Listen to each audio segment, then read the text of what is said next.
2021 was a very underrated year in anime.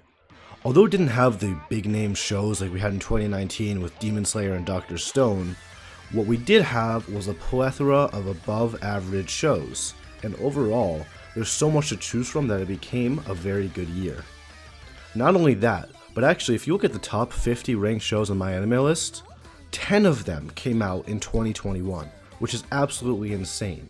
Now I'm not saying all of these are justified, but that does say something. I watched about 30 shows this year, and I'm going to tell you my top 5.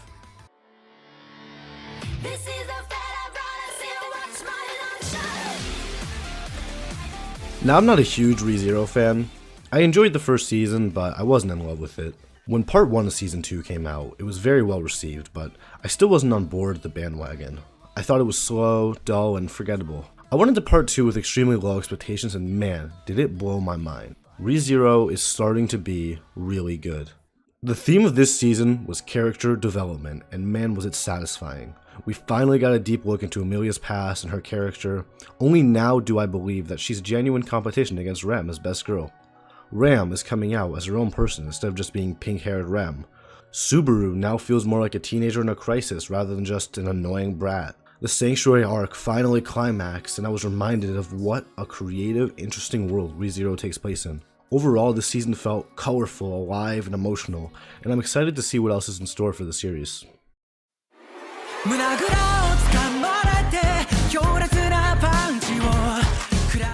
Tokyo Revengers hit the anime world like a train when it came out. You can't go 5 minutes without seeing a Mikey profile picture on Twitter or Discord. Not only is the anime insanely popular, but the manga is now number 45 all time, and that number's rising. The writing might have severe flaws, but man, is this show fun to watch. The character designs are badass, the gang setting's cool and unique, the opening is a banger. The pros of this show outweigh the cons. I mean, the protagonist doesn't even do anything except show up and then cry, but everyone's willing to overlook this because there's so many badass people around him, it doesn't really matter. Tokyo Revengers is how you do fun anime correctly. Where a lot of other fun anime just feel like clones, this show is a clear identity. It's like a more fleshed out and colorful Erased, mixed with Steins Gate but with gangs, motorcycles, and crime. Watch it.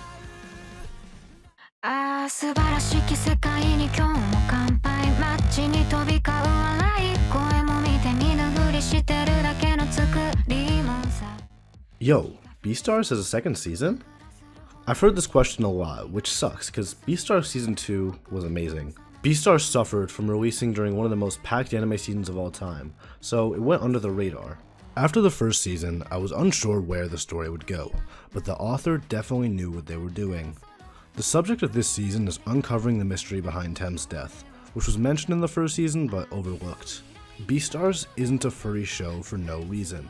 It plays on the dynamics between predators and prey to create one of the most dark and fascinating worlds in anime.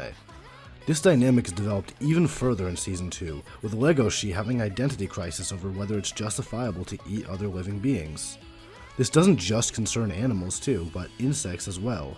Although the characters in Beastars are animals, the meaning behind it for the human world is obvious. It's in our nature to eat other animals, but since we have intelligence and a means to survive on vegetables, does that make it wrong to eat meat? I won't give my take on this, but Legoshi does give his, and you'll have to watch Season 2 to find it out. I wasn't a huge Beastars fan after the first season, but I can firmly say it's now one of my favorite New Age franchises.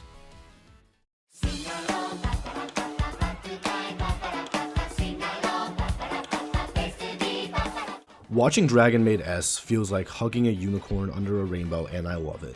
I am a Toru Uru addict. The first season of Dragon Maid was great, but they are really in their bag now in Season 2. Now that the full cast is established, the story is able to really focus on what it does best, and it's cute, wholesome, and hilarious. This show felt like a message to the world that Kyoto Animation is back and better than ever.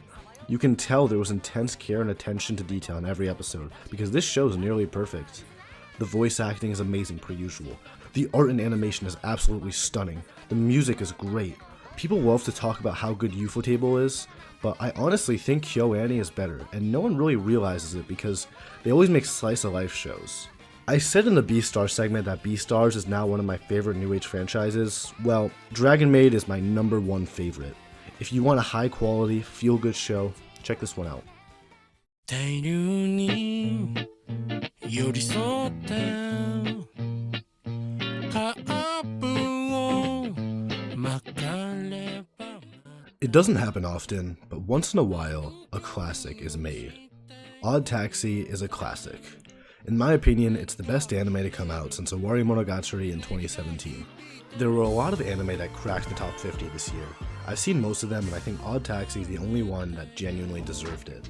Odd Taxi is a character-driven show where multiple different stories eventually merge together. It's a lot like Bakano in this sense, but I honestly think Odd Taxi does this even better. It's hard to explain what the show is about without spoiling it, because what makes the anime so amazing is all the mysteries behind it. There's so many questions you'll have while watching, yet you can still follow what's going on very clearly. You get a look into the life and mind of nearly every character, and yet they all feel unique and special. The show feels a lot more like a Tarantino movie than an anime. And I know I'm not the first one to say that, but it's very true. If a show with very well-written dialogue, a well-planned and meticulous story where every detail matters, unique and complex characters and puzzling mysteries sound interesting to you, then watch Odd Taxi. It's awesome. So those are my top 5 anime of 2021. If you enjoyed the video, make sure to leave a like.